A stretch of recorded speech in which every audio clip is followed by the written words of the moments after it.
Hello friends,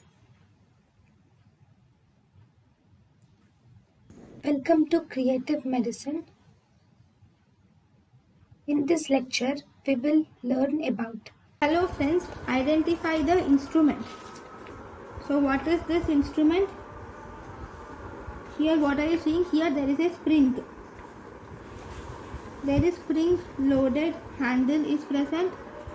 There is a spring loaded handle. So this spring loaded handle will permit or will help in, it will provide a secure grip. And second, you will see here there will be fine serrations. You will also see presence of fine transverse serrations are present at the tip. Okay, now what is this? This is a vascular clamp, that is, it is called as Potts bulldog clamp. It is Potts bulldog clamp. So what are the uses of this Potts bulldog clamp?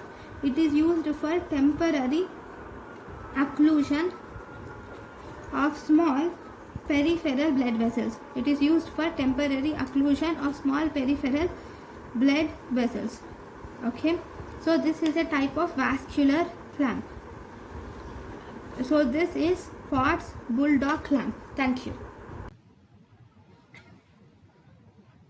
Thank you and thank you for watching.